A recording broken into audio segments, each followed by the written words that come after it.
What does freedom mean to you? Does it mean the freedom to choose? The freedom to have a family and raise your kids according to your own values? What about living a wild, adventurous life, experimenting with music, relationships, or art? What does freedom really mean? What if freedom meant something that only a few Americans still understood? What if it meant that your choices and your values were set by you, rather than by some politician in a far-off capital? Some people think we're only free to choose to live exactly how they live, by their moral code, or their narrow worldviews. But if liberty means anything, it means that you, and you alone, have the power to exercise your rights to which the laws of nature and nature's God granted you. It's time to put these principles back into action. It's time to restore the American dream, activate in our communities, and take our country back. It's time to wake up, America.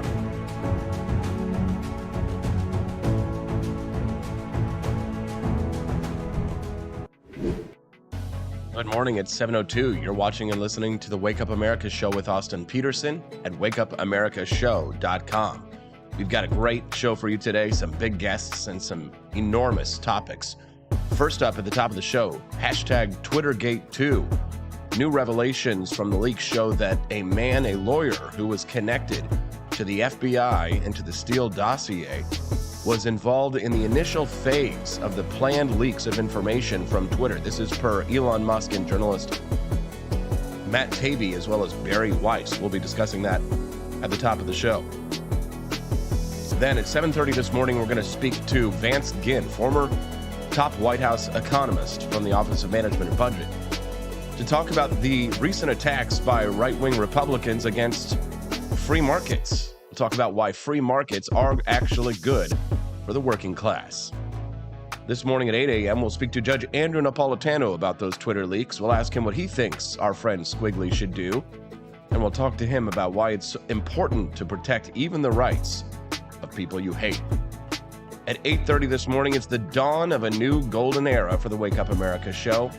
I am thrilled, excited, and pleased to present to you our new sponsor, Lear Capital.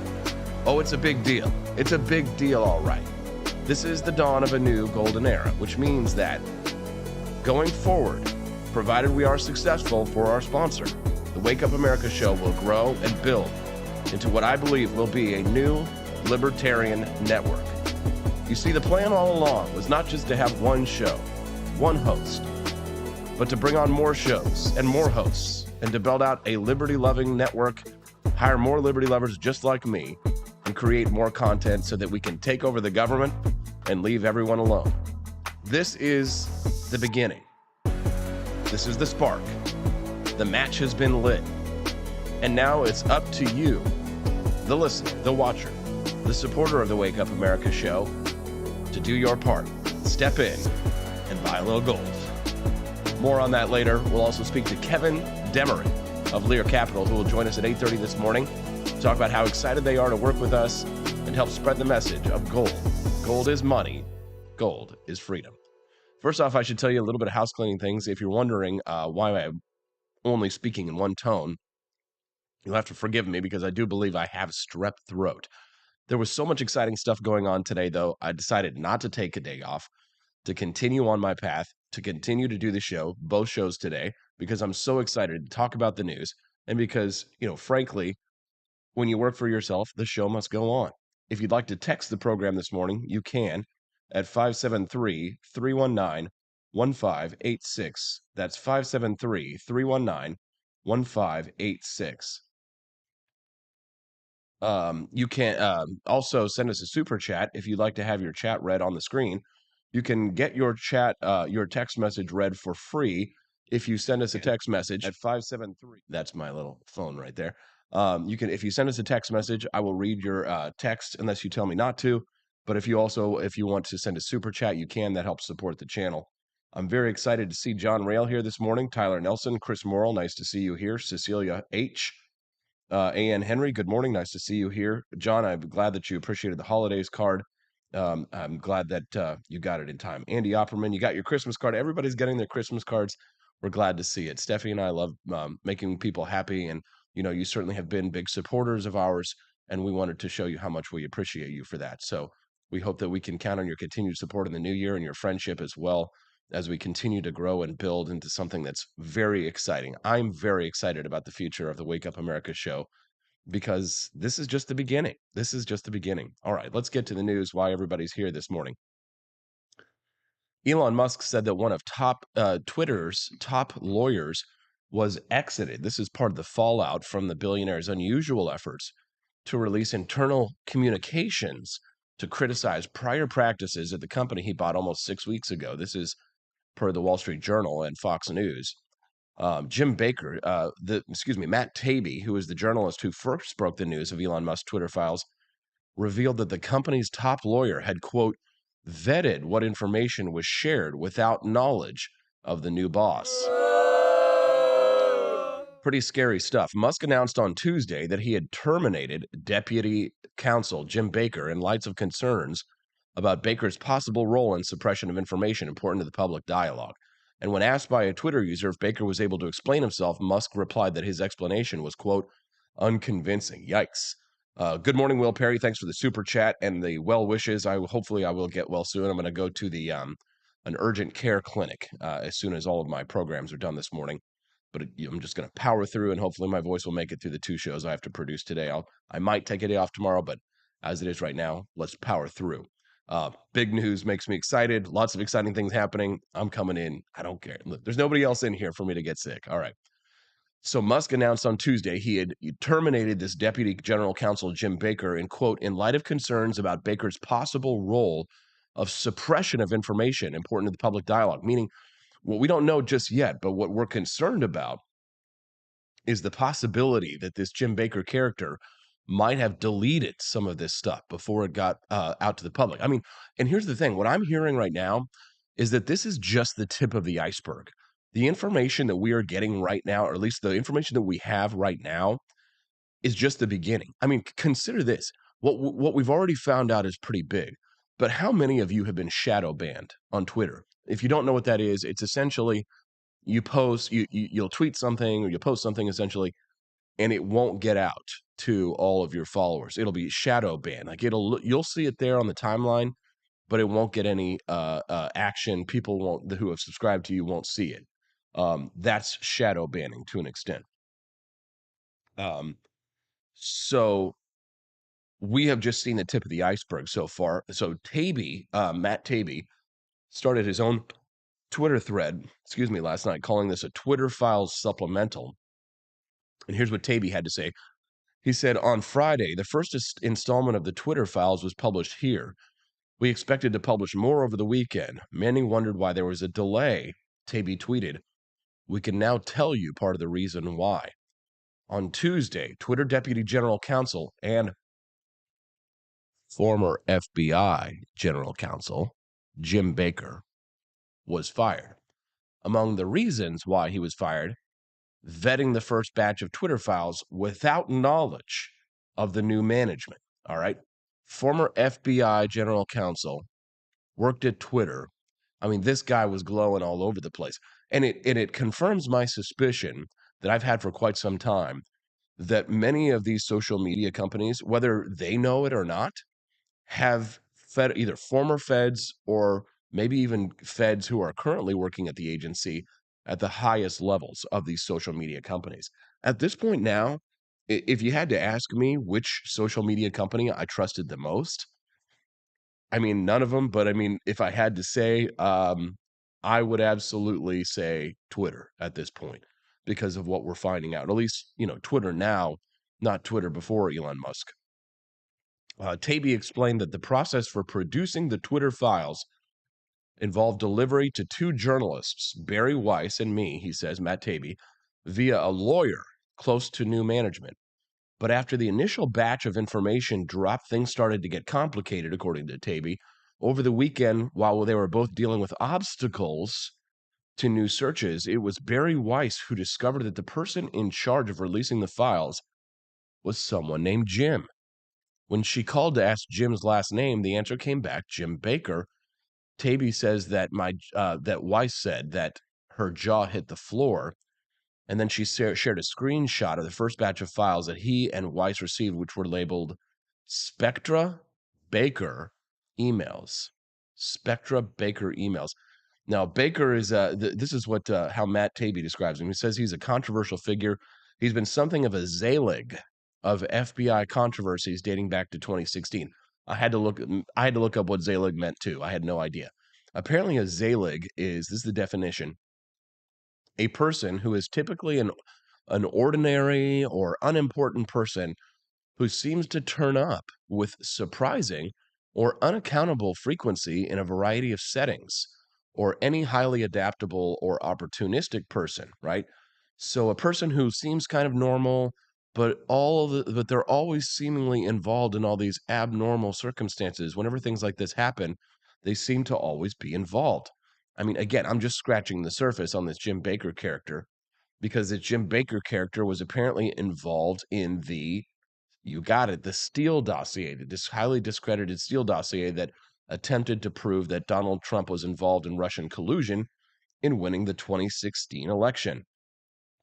This is wild stuff. Send us a text, 573-319-1586. That's 573-319-1586. I'd love to hear your thoughts on that, on this story.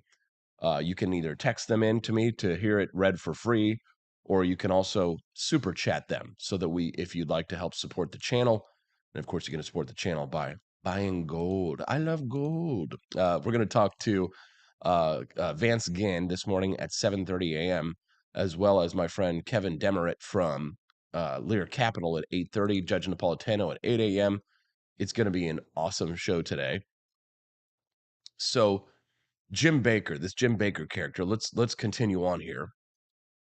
So Taibbi's essentially revealed that the decisions to censor the New York Post's reporting the Hunter Biden laptop story were made at the highest levels of the company, but without the knowledge of CEO Jack Dorsey. While this stuff was going on underneath the CEO's nose, and they were keeping it from him.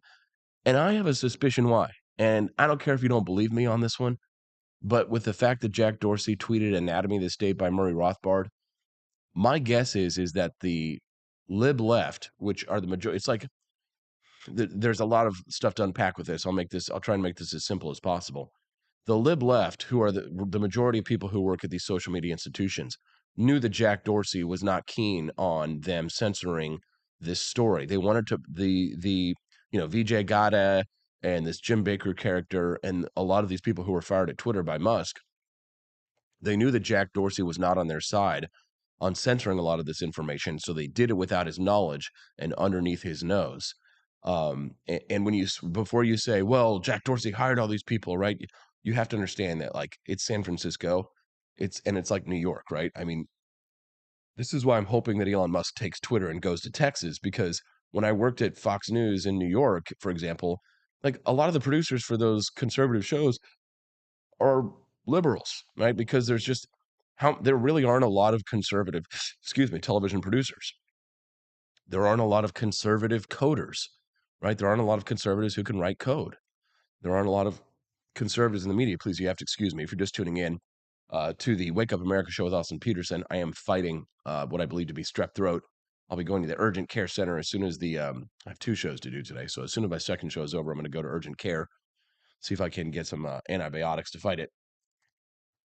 Thanks, Steffi. I appreciate it. Sounding good definitely has a lot to do with your helping me this morning get ready. And I've got my little steamer this morning. I don't know if have you guys ever seen one of these? I'm gonna do a diversion real quick.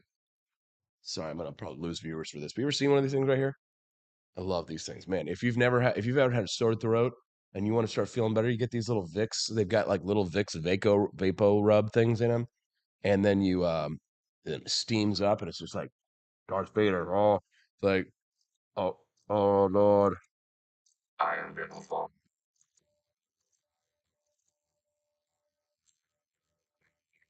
Well, it's like one of those pap things, whatever you have. All right. So I'm going to go take a little quick commercial break. When we get back, we're going to continue along. We're not done with this. We've got more to go on this story. I've got tons more information to go. We've got lots of exciting news to share with you when we get back on the Wake Up America show at wakeupAmericaShow.com.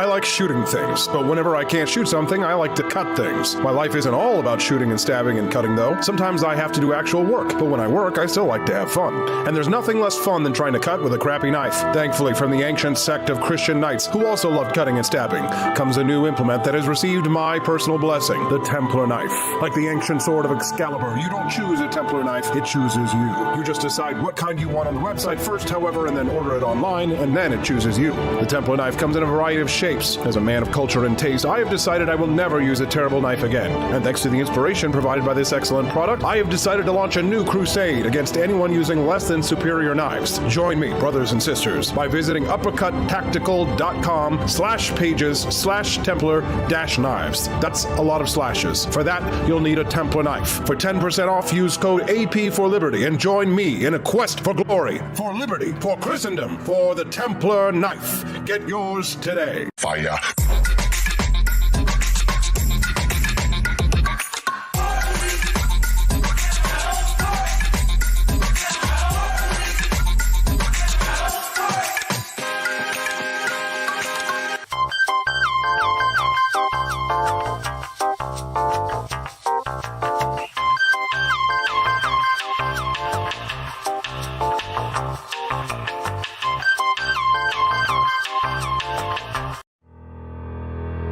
Your printing company stinks. They charge you too much money and they don't love America enough. We've got the solution. Patriot Printing USA. Whether you're running for office, saving souls, or just need business cards that will get you the new job you've been looking for, Patriot Printing USA has got you covered with the best prices around. Palm cards, brochures, bumper stickers, door hangers, you name it, we've got it. PatriotPrintingUSA.com. That's PatriotPrintingUSA.com.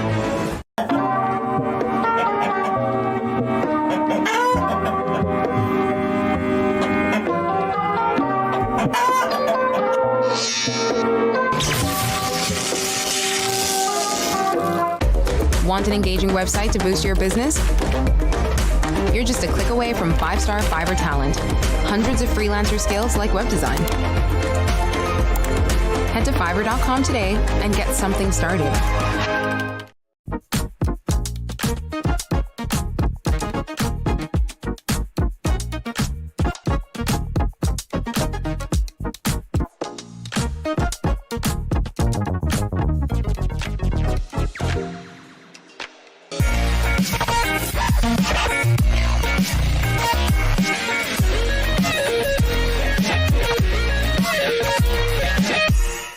When I was in foster care, I never knew when I would have to move, so I always had my suitcase ready to go.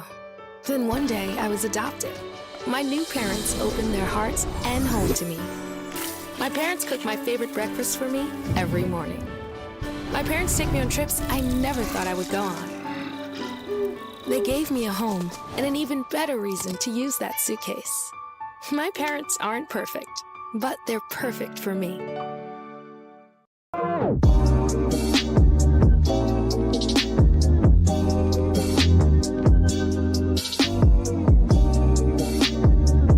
I would remind you that extremism in the defense of liberty is no vice.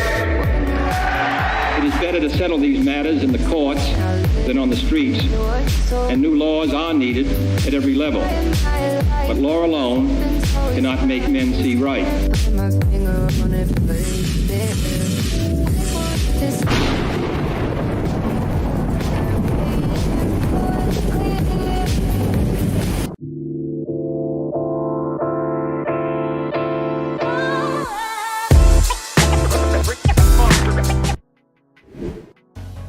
Morning at 7:21. I'm Austin Petersen. You're watching and listening to the Wake Up America show at wakeupAmericaShow.com. You can text the show if you want to have your text read into the show for free at 573-319-1586. If you'd like to support the channel, you can do a super chat over at YouTube. Make sure you like and subscribe and hit that bell notification icon over on YouTube so that we can get more people to watch the show in the mornings. Lots of different ways to support the show. You can become a member as well. You can also do something awesome. Before we get back to the story about Jim Baker and the Twittergate story, I've got something exciting I'd like to share with you. First, here we go. Yes, ladies and gentlemen, this is a commercial. But it's a great commercial. We're going to make commercials great again. This is my endorsement of Lear Capital for your gold and silver needs. But it's not just regular gold and silver coins you can buy from them. You can also get a gold IRA. And I'm going to tell you a brief little story about why buying gold was one of the smartest decisions I ever made. You see, back in 2007, when I first was a young little libertarian pup, and I was a volunteer for Congressman Ron Paul's presidential campaign, I was listening to Ron Paul's advice to buy gold. And I thought to myself, well, I only have, a couple $1,000s. I didn't have a whole lot of money at the time, right? I was, just kind of like, poor broke actor guy in New York. But I did it anyway. I took the only money that I had, the only savings that I had in the world, and I used it to buy gold. And you know what happened? Just like a few short months after that, the stock market crashed, the economy tanked, the housing market dipped, and all of a sudden gold went from, I think, like $700 an ounce to like $1,200 an ounce, and I was just sitting pretty. I said to myself, oh my God, thank you, Ron Paul. Thank you, Ron Paul. You saved me. You saved me. If I had bought stocks or bonds or invested in real estate before that with that money, I would have been in big trouble. But I did something smart. I hedged my bets with gold. I bought gold and silver coins. And then it came in really handy when a couple years later, after I had worked in Washington, D.C., I had to move back to New York. But Fox is kind of notoriously cheap. They wouldn't pay my moving expenses to go back to New York. But I had the golden ticket. Well, it was gold coins. My Ron Paul gold that I had bought. And it had massively increased in value because of the devaluation of the dollar. So I could actually afford to move back to New York City to go work for Judge Napolitano, who will be joining us at 8 a.m. And that's my gold story. If you've got an IRA that's just sitting there, not making money, and you'd like to put it into something more secure, visit learaustin.com. Make sure you use my website so that I can get credit for it, so that they'll continue to sponsor the show. Go to learaustin.com to find more information. Alternatively, you can call this number right over there. Solid gold. Smoking a pancake? Bonging a blintz? Oh, yeah. Might you have any shekels? This commercial is the best. I'm glad you like it. Write that number down. Just get an information packet from them. The more people who contact them, reach out to them through me, the better, right? But if you're going to be buying gold or silver, or you want to convert your IRA to a gold IRA, you can do that. Just use my website, learaustin.com, or call 1-800-885-2175. All right, piping a crap. There we go. All right, let's get back to the show. Did you like the little disco music I had in there too? I worked so hard to make this show so special for you guys. I hope that you appreciate it. Welcome to the Wake Up America show with Austin Petersen. Let's get back to the big news story. Before joining Twitter, we're talking about Twittergate. Elon Musk firing this lawyer, Jim Baker, who was involved in censoring the Hunter Biden and laptop Russia probe. Baker was involved in these discussions about whether the laptop, the Hunter Biden laptop, fell under Twitter's hacked materials policy. I kid you not. Baker had written in an email chain, I support the conclusion. We need more facts to assess whether the materials were hacked. At this stage, however, it's reasonable for us to assume that they may have been, and that caution is warranted. Bull. Oh my God, bro. Bull. That is a big pile of bull. Attorney Michael, before joining Twitter, so Baker was a general counsel at the FBI. He was a key figure into the Bureau's investigation into alleged interference. Excuse me. I'm just all messed up here today. In the 2016 presidential election, Attorney Michael Sussman met with Baker in 2016 and presented purported data and, quote, white papers that allegedly demonstrated a covert communication channel between the Trump organization and Alpha Bank, which is based in Russia. Sussman was accused of telling Baker that he was not doing work for any client, those were his words, but later was billing the Hillary Clinton campaign for the work. Sussman was acquitted earlier this year on one count of making a false statement to the FBI. Of course he was acquitted, because he was doing the job that the FBI wanted him to do. And Hillary Clinton, of course, owns the FBI, because it is my opinion that the FBI is nothing more than the police enforcement wing of the Democratic National Committee. And that is what these Twitter files have shown, that the deep state, the bureaus of the government, no matter, it doesn't matter if there's a Republican administration, they work for the Democrats because they know that the Democrats are working in their best interests. The Democrats are the party of government, and the Republicans are the party of more, well, a little less big government, but still kind of big government. Sorry, Republicans. I've only been a Republican since 2017. So you can text the show today at 573-319-1586. If you're new to the stream this morning and it's your first time joining us, please like, subscribe, and hit the bell notification icon so that you can get alerts to come back and join us a little bit later. So Baker, this lawyer that Elon Musk fired from Twitter, who was like overseeing the Twitter leak drops initially. Again, he's fired by Elon once they found out. He was also personally involved, this Jim Baker character. We call him a Zalig now. He was also personally involved in the FISA warrant application to surveil Carter Page, who was also working as an aide to former President Donald Trump's 2016 campaign. The application relied heavily on the discredited Trump dossier. Baker later admitted that his role in the Page FISA application was, quote, unusual. Yeah, quite unusual, wouldn't you say? Matt Taibbi said on Tuesday that he and another journalist, Barry Weiss, were dealing with, quote, obstacles to new searches when Weiss discovered that Baker was responsible for releasing the files over the weekend. So the news that Baker was reviewing the Twitter files surprised everybody involved, said Matt Taibbi. When Musk confronted Baker, his explanation was apparently unconvincing.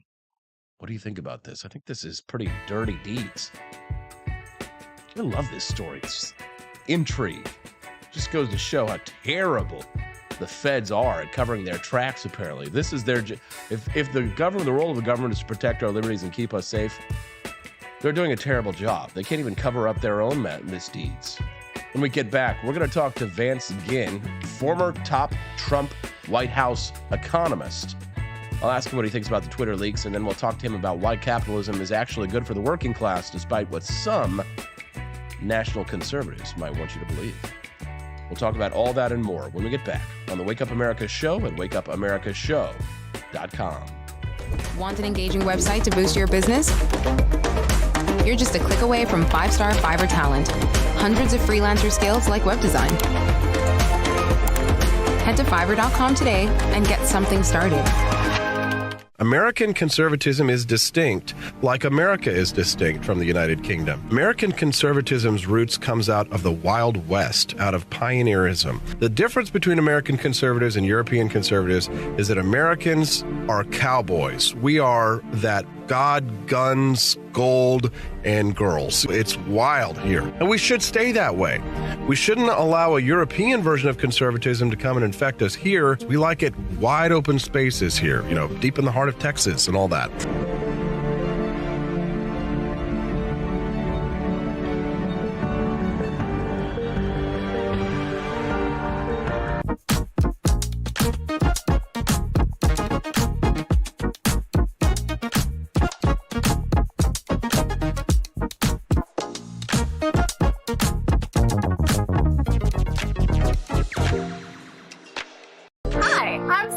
Austin's wife. I want to thank you all for watching the Wake Up America Show with Austin Petersen.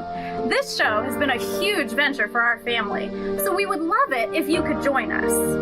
I believe in liberty, and I believe in Austin's ability to spread the ideas of liberty. Do you? I want to ask you today to join Petersen's Patriots with a pledge of $17.76 a month. Help us to stay cancel-proof so we can spread the message of limited government across the country. I joined Petersen's Patriots myself, just in a little different way.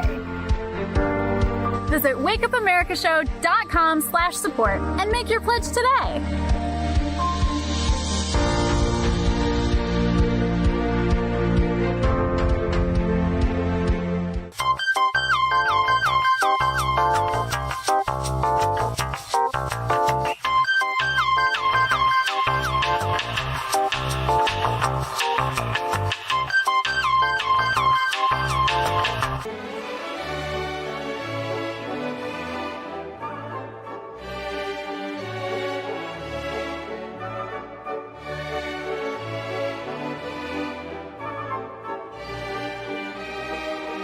Hey, it's Austin. Thanks for watching and listening to the Wake Up America show. 2022 has been an exciting year for the Petersen household. Steffi and I celebrated our first anniversary, and my new radio program, The Austin Petersen Show, was syndicated in St. Louis just over a month ago. There have been some challenging times, but with the help and support of good friends like you, we've been able to come out even stronger at the end of this year than when we started. I wanted to take a moment to say thank you to the Cantina crew, especially Camelia Petersen, Tolly Owens, Jamie Marie Pope, Chris Morrill, Matt Unruh, Quest Fanning, Elizabeth Fanning Press, Tina Martin Goodrick, John Rail, Jasper Logan, Kathy Jo Loy, Edie Vogel, Grant Sundberg, Anna DePalm, Doug Hill, Andy Opperman, Lyle and Lori Rosberg, John Petersen, John Mashurik, Ava Lavasco, Leslie Scott Russell, Liberty Liss, Pam Ames, Cecilia Harden, Mary Kramer, and dozens more than I could list here. Happy holidays, Merry Christmas, and may your days be merry and bright with a Happy New Year. Hello, I'm George. Thank you for watching the Wake Up America show with my dad. Today, I'd like to share with you 3 reasons why you should visit Dad's online store at apforlibertyshop.com. Number 1, you can get exclusive freedom-loving merch designed by AP himself or me mum, Steffi. Liberty Laura has made some designs as well, and blimey, they are great. Number 2, most of these products are so wicked that they aren't even allowed to be advertised on Facebook or Instagram. Modern machine guns and a proper keychain. Plus, our Grover Cleveland t-shirt is so spicy apparently that leftists on Facebook specifically banned it from appearing on the website. Number 3, you're supporting liberty lovers just like you. Spend your money where you earn it, and you help me Pops build a community that supports what you believe. Bloody hell, this commercial is running too long. Gotta run. Bye now. Don't forget to visit apforlibertyshop.com. That's apforlibertyshop.com.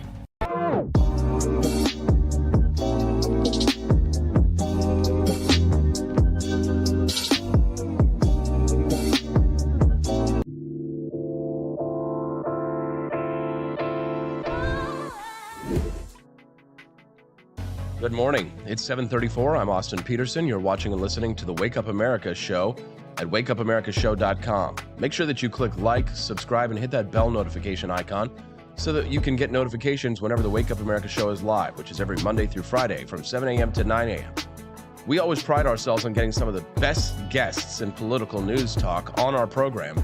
You won't find guests like these anywhere else. Joining me now on the program, the former top economist at the Office of Management and Budget under the Trump White House. Joining me right now, Vance Ginn. Good morning, Vance. Thank you for joining us on the program today. Glad to have you here. Hey, good morning. Yeah, good morning, Austin. It's a pleasure to be with you. Yeah, Vance, just curious if you saw that news story that broke over the last weekend from those journalists releasing information from Twitter that revealed that there were that the Democrats had a back channel into the workings of Twitter to be able to have tweets pulled down that made Hunter Biden look bad, as well as suppressing the story from the New York Post. Your thoughts on this? Well, it's another situation where you're having government intervene with the marketplace, and when you're having progressives, the liberals, come out and try to really squelch conservative thinking, conservative talk, and in this case, tweets. And it's another unfortunate situation. Look, we've already got a liberal media. When you think about CNN, MSNBC, all these other media channels, we don't need another media outlet to be progressive with Twitter or something else. I mean, look, I'm not sure if Twitter is necessarily this platform that's a public square because only a select number of people are even on Twitter. But at the same time, we shouldn't be keeping back the speech of conservatives and making sure that our voices are being heard throughout the process. And as you know, Austin, as we've talked, I mean, I'm a classical liberal, more libertarian overall. And so I want as liberal government as possible, whether it be in Twitter or Facebook and everything else. And I think some on the right have first said, you know what, we need to come in and regulate these things. But at the same time, the stuff that's going on right now seems to be illegal.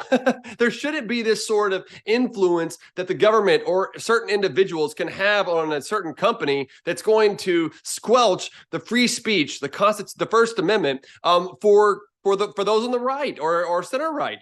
This is an unfortunate situation, but what I am glad of is for Elon Musk to come in and just start to start to wreck shop, if you will, on what's happening at Twitter. This is a bad situation that we needed some new management, and it shows what new management can do if they come in to these private entities and really start to wreck shop, shake up what's happening within these entities. And so I hope this is a new day for Twitter. I mean, look, Austin, you and I have talked a lot on Twitter. I post all the time at Vance Ginn, and I think it's a great opportunity to reach a certain audience. Maybe the average person isn't necessarily looking at stuff on Twitter, but the people who are the think tankers, the influencers, the thought leaders, a lot of them, and politicians, of course, are on Twitter. So it's an important part of our daily lives. And I hope that this is the first step to getting government out of the way and getting more speech, no matter if it's progressive, libertarian, or conservative. All of it should have the freedom to speak what they want. You're just tuning into the Wake Up America show with Austin Petersen. I'm speaking to Vance Ginn. Vance is a senior fellow at Young Americans for Liberty.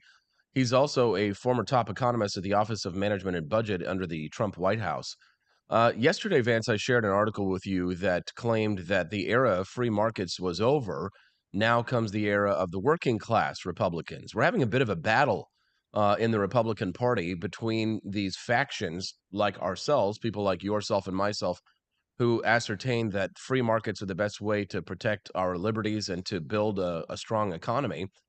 But there are Republicans who do not agree with us, Vance, many who are openly attacking us and openly attacking free markets. I mean, it's been an open secret for quite some time that many Republicans don't believe in free markets or free market economics, not just by the way that they speak, but by the way they vote when they get elected. But never really have I seen such an openly hostile and brazen attack on the marketplace that gave us, turned American into the powerhouse economy that it has been. I wonder what your take is on this piece, this article that says that free markets don't benefit the working class. First thing I would say is free market capitalism is the best path to prosperity. I think it's as simple as that. And when you start putting in caveats to that and start bringing in big government to that, you're going to mess with the great achievements that have been made throughout human history. We are in the richest time of human history ever right now. And there are some things that need to be improved. But those things that need to be improved, like healthcare, like education, like manufacturing, and I could go down the list, the labor market, are not problems due to the free market. They are problems due to government. Big government. They're taking their eye off the prize. I mean, look, those who are advocating for some of these changes, I think, recognize some of the key problems that are out there, that there aren't enough well-paid jobs, that there are too many people that are in poverty, that there isn't a good healthcare system or education system. They identify the problems well. I actually agree with a lot of what they say. The problem is with their solution. Their solution is that it's government. I mean, even Reagan said, right, that government's the problem. It's not the solution here, and it shouldn't be the solution now. Now, of course, a lot of these folks that even are on the right are saying that we don't need, zombie Reaganism. We don't need Reagan to come back. Yeah, exactly. It's a scary sort of thing. But I think we need to get back to that. Look at the amount of flourishing that we had during the 1980s and 90s. I think it was a lot brought on by President Reagan, also Margaret Thatcher. And if you remember, they talked a lot about Hayek. Who would have thought? It was also a big time with Friedman. Milton Friedman was out there talking about these things. And I think if we lose sight of these key fundamentals of economics and the realities of the day-to-day things that we face, that economics is really about just the human exchange. It's about the people coming together. The marketplace, when they say free market, what they're really saying is that free people aren't able to overcome these obstacles. The market is nothing else but people. So we've got to make sure that that's the case. If you're just tuning in to the Wake Up America show with Austin Petersen, you're listening to Vance Ginn, who's joining us right now. He's a former top economist in the Trump White House, as well as a senior fellow at Young Americans for Liberty. Now, I'm going to play devil's advocate for just a moment, Vance, because what I'm hearing from a lot of these national conservatives who say that capitalism is anti-family, that free markets are bad for the American working class. What they're saying is that in terms of the American people, and there have been polls that have backed this up, what they're saying is that the American people are largely conservative in rhetoric, but socialist in practice, and that Americans, by and large, are socially conservative and fiscally socialist. Now, everything that we've seen from how our representatives have behaved in Congress and the way that they vote and the way that government has massively increased would tend to lend some credit to that theory, Vance, meaning that being socially conservative, I don't necessarily mean, like in the Ron Paul way, like, he's Christian and he, behaves himself and what have you. I mean, socially conservative, meaning everyone has to be socially conservative by law. Gay marriage should be banned. Drugs should be outlawed, right? Socially conservative in that way, and then fiscally socialist, meaning big spending, big government, massive programs, massive bureaucracy. The deep state that conservatives claim to hate but vote for and spend billions and billions of dollars on every year, creating massive bureaus like the Department of Homeland Security and others created by Republicans, the TSA created by Republicans, right? That their argument is that this is clear evidence the American people are socially conservative and fiscally socialist, meaning, Vance, the American people are the opposite of libertarians. What would you say to that? I think whenever you look at what people actually want out of their government, they want it to run more like a family, and where a family unit tends to be very conservative with how they spend their money for the most part. I actually think that a lot of people want government to be even more conservative with those dollars because they're all coming from the taxpayer, and it's not their money. If it's not your money, you don't spend it as wisely as you would otherwise when it's coming out of your pocket and when you're spending somebody else's money in the process. And a lot of these problems are too much government, too big government already. And so when someone says that we're failing the working class from the free market, a lot of times what I will look at is, where is the free market? I think we're pointing the finger at the wrong direction, because if the government is the problem, which I would argue that it is, whether it be healthcare, education, like I said earlier, the solution, if you add in more government, is just going to exacerbate, make the problem worse. Okay, but I'm asking this because I want better arguments for myself too. Sure. When communists say real communism has never been tried, we laugh at them, right? But when libertarians say real capitalism has never been tried, they laugh at us, right? Is it the case that real communism has been tried, but real capitalism has? So they argue that communism hasn't been tried, but everywhere that socialism right. So I mean, like, you get where I'm going with this, yeah, right? No, I so see. Like, I'm trying to get better arguments because this is what I hear. So whenever communists say, well, that's not real communism, that's not real socialism, we laugh at them, right? Venezuela, North Korea, Cuba, right? But when we as libertarians will frequently use that same argument, we'll say real capitalism has never been tried, real free markets have never been tried. It's kind of like the same argument, isn't it? Yeah. Well, from my perspective, Austin, free markets have been tried. Capitalism has been tried, and it's been working. Capitalism, to me, and I'm not an anarcho-capitalist. Like, I believe in limited government. I believe that there are some roles for government overall, and that we've had that in place for a long time. And the countries that move closer to that direction have had more prosperity. Even China, of all places, whenever it helped to liberalize after 1978, you saw a lot more prosperity overall. I mean, 1 billion people have come out of poverty across the globe over a very short period of time, even more than that, really. But whenever you look at this extreme poverty, that is, but when you think about communism, they'll say it hasn't been tried. But let's say that you move closer in that direction. Every time that it's moved closer in that direction, there has been failure. You see what happens in places like Venezuela. Socialism, communist sort of situation, authoritarian sort of governments, they have failure, they have famine, they have massive hyperinflation, all these things that come into place. And so what I see about the American system is that we have free market capitalism, or we had, but there are so many ways that it has now punched holes within the system.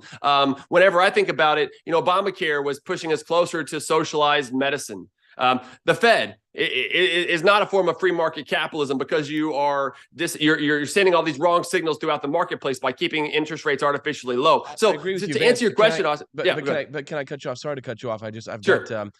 I'm really curious about what you will say to this.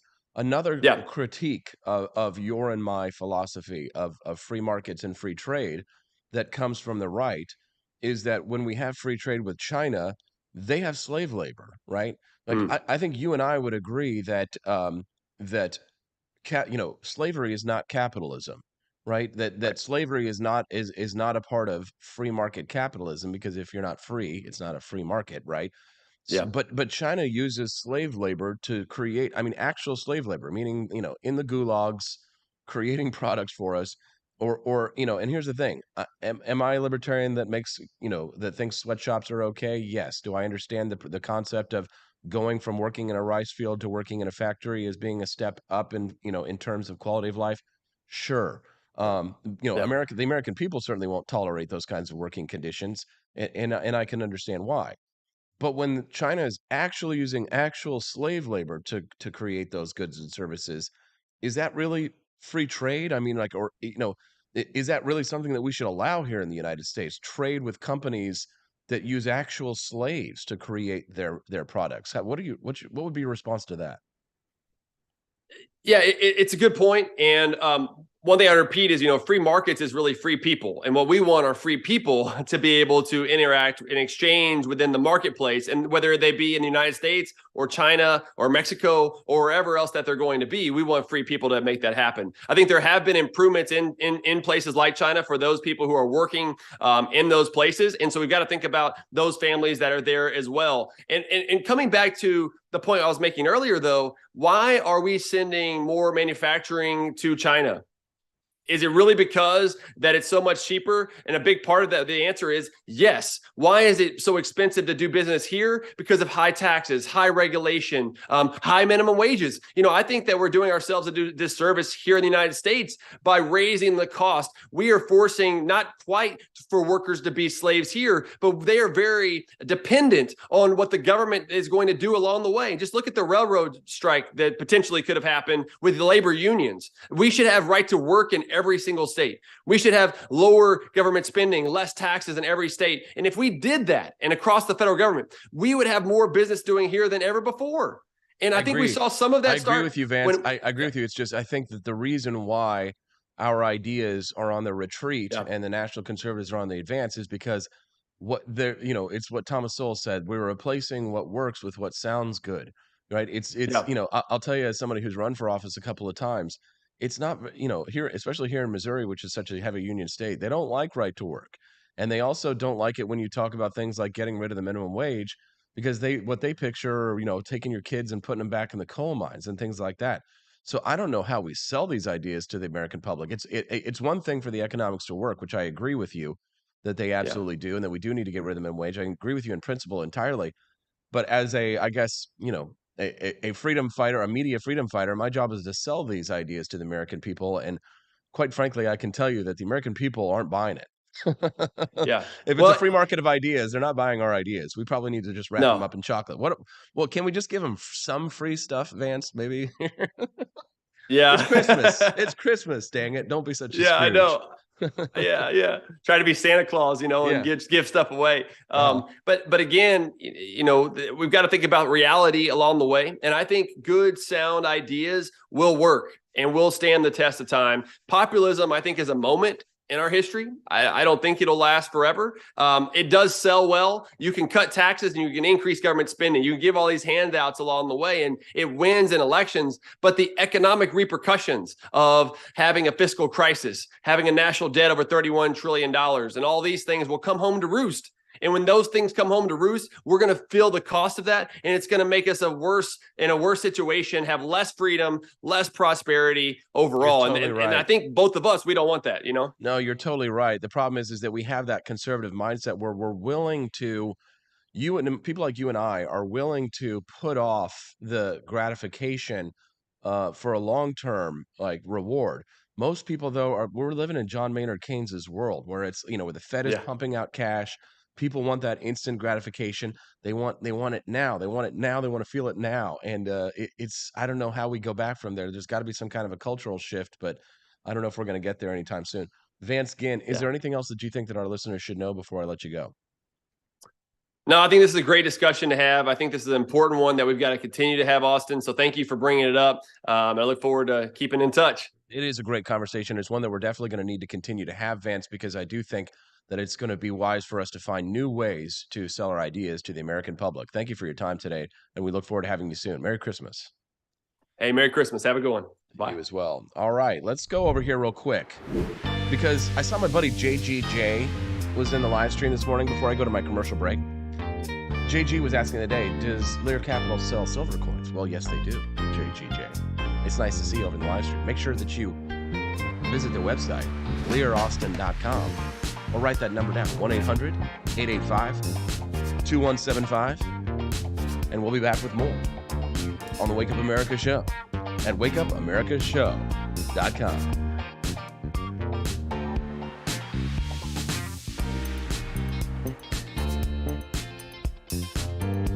You exposed to hazardous materials while serving in the military and have an illness or condition as a result?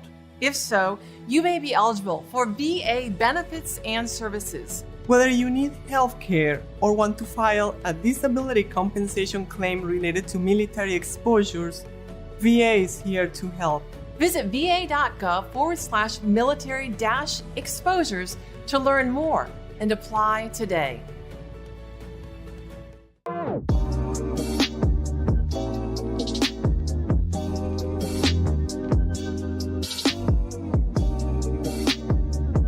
If there wasn't going to be somebody who was a fiery champion of liberty, somebody who would get out there and who would be aggressive, and if they wouldn't do it with more fire or passion than I had, then I would go and I would fight this battle for us.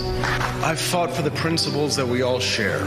Parties tend to be secondary to me. We're here because we believe in the principles of liberty. I am not a perfect messenger, but I think I'm a damn good one. This is a replica of our first president's flintlock pistol. You have my full support, my respect, and my gun.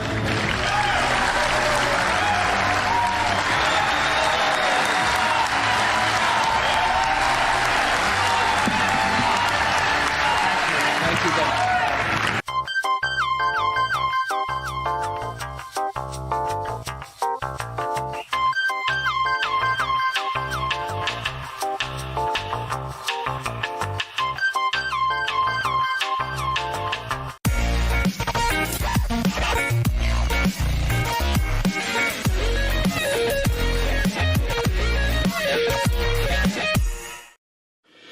Enough yet? Do facts no longer matter? Are lies to be encouraged instead of punished? This is not our inheritance. If truth no longer matters, we will not remain free for long. This is our generation's challenge, to defend our founders' hope that we the people could self-govern if we defend our right to get the facts. And right now, we're building the only defense of free people have. The facts on every politician, every position they held, every statement they've made, every vote they've made, and any cash they've taken. It's the real history on those now pandering for your vote. There are hundreds of young people building our defense right now, and they need your help. We all have our passions, but as our ancestors knew, when events become so foul they threaten us all, we must stand and defend each other. Please, have our backs. Join us at votesmart.org.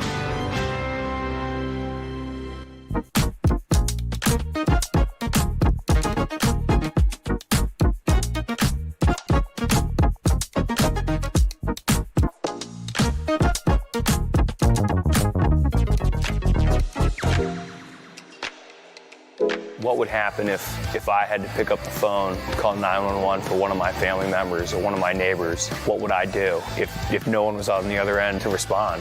What if there was no 911? You can be a part of the solution. Anybody can be a firefighter. Male, female, younger, older. We have school teachers.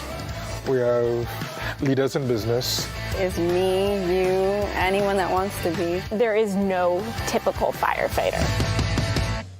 We wish you a freedom Christmas. We wish you a freedom Christmas. We wish you a freedom Christmas and a liberty New Year.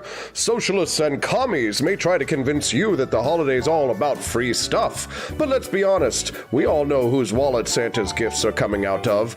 There ain't no such thing as a free stocking. Santa is the only guy with a big white beard promising free stuff that we want anything to do with this holiday. And if you don't believe, you don't receive. It's a capitalist, consumerist holiday, and it's time for a Santa-sized stimulus. Get your free market merch at the AP for Liberty shop today and stuff your socialist sisters' stockings full of capitalist cheer. Ho, ho, ho, ho.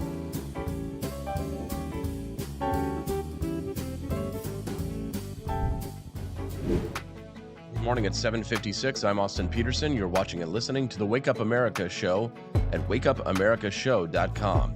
If it's your first time watching us on the program today, and we've got a good amount of people watching it, so we definitely must have some new people there, make sure that you like and subscribe to the channel. Click like underneath the show. That helps to spread the message of the program while we're live right now, to help get the show into other people's feeds on YouTube right now. So if you haven't liked the show, make sure that you get up there and click like on the show. If you haven't subscribed to the YouTube channel, please do that right now at youtube.com/AP for Liberty. Click that subscribe button, and there's a little bell you'll see underneath the video that you're watching right now. Click that bell notification icon. You'll get a little alert whenever I go live, which is every Monday through Friday from 7 a.m. to 9 a.m. I hope you'll forgive me. I do have a little bit of a sore throat today. We're going to power through the show today. We will have Judge Andrew Napolitano coming up at 8 a.m. One of our listeners texted in this morning. You can text us too at 573-319-1586. They said, Austin, I had a family member this weekend, which I was discussing what our current form of government is. The topic of capitalism, oligarchy, and fascism came up, and his dislike of capitalism, even though he comes from the Libertarian Party background. He calls himself a libertarian socialist. Some people are left libertarians. It's true. The part about what he said about capitalism, though, is it true? Corporations by default are a legal agreement between a business and the state. The state gives them special protections as long as the business follows their rules. It's a contractual relationship. As far as the term capitalism goes, Proudhon popularized the term to mean property owners, meaning those already holding capital, former feudal lords charging economical rent from those without property, former serfs. Through the legal backing of the crown. Later, after Marx's death, his followers stole the term, turned it to mean something similar, those with capital extracting profit from someone else's labor. Only in America do we confuse capitalism with free trade, free markets, and commerce in general, because Mises tried hijacking the term from the socialists in the 20s. Then his students like Milton Friedman popularized his definition decades later. The term capitalism prior to this point in time, it was always understood it used the state and the state vice versa. That's why people in my party that refer to themselves as anarcho-capitalists, I call them banana octopuses, because it's an oxymoronic term. The problem is that these Republicans are being enriched by banks and entities whose best interest is to control currency, not for currency to be free. You make a very good point there, and it's definitely something I'm going to respond to. I won't be able to do so now, unfortunately, because I'm going to go get Judge Napolitano to respond to it. I'll ask him that question. We'll talk to him about the Twitter leaks, and we'll talk to him about why it's important to defend even the free speech rights of your enemies. We'll be back with more in just a couple minutes on the Wake Up America show at wakeupamericashow.com. Hello, my name is Kelvin. Welcome to Frenchy Bush. This is my Didi's website. Now I've decided to speak to you with my real voice for the first time ever to tell you about how cool Frenchy Bush is. But I've decided that this is the perfect opportunity to share with you. Frenchy Bush is a good website. You should follow us on socials. If you like Frenchies or any kind of bulldogs, me and my new brother George are going to try to make your life more fun. Hello, I'm George. My neck isn't really thick yet, but it will be. We are so glad you're here. Please ignore my floating eyeball. It helps me spot predators who might be approaching from the sides. Didi made Frenchy bullshit to review things that he uses on me and my brother to tell you if it's good or bullshit. Take this collar, for example. Didi really likes it. Didi said it's really handy because us Frenchies got thick necks. Need something really tough. People think Frenchies are little, but if you look at us from below, you can see we are really pretty buff. Beefcake. Yes. Look at my creamy thighs and chest. Yes. You like that? Big brother, please focus. Frenchy Bush. Please follow us for more great content and read the Frenchy Bush blog for more fun and cool stuff.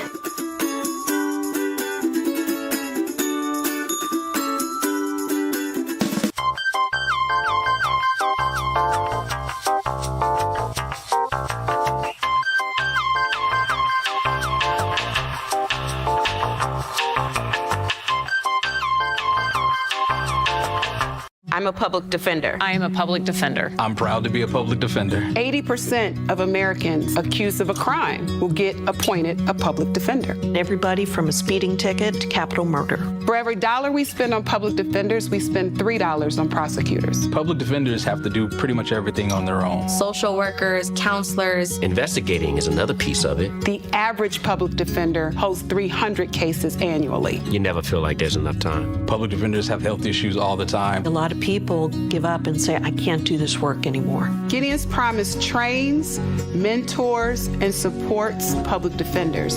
There are a lot of people who say that they would not still be public defenders, but for Gideon's Promise. It's fueled me to continue on in this fight. Gideon's Promise has changed the face of public defense. People see us as troublemakers. Good trouble only. We don't make it easy. It should not be easy to take away someone's liberty.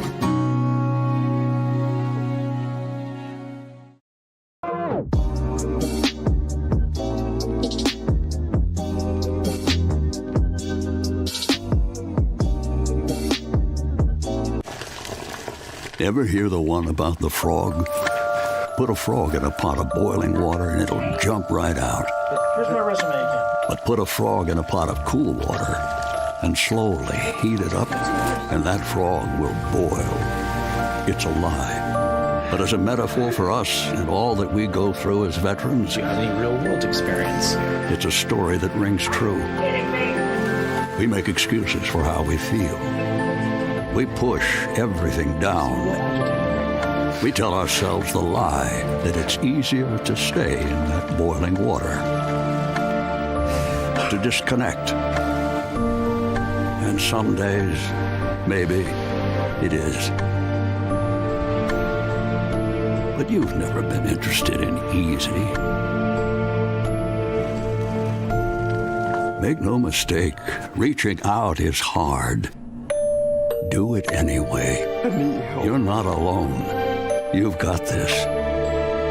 You are not a frog. Find resources at va.gov/reach.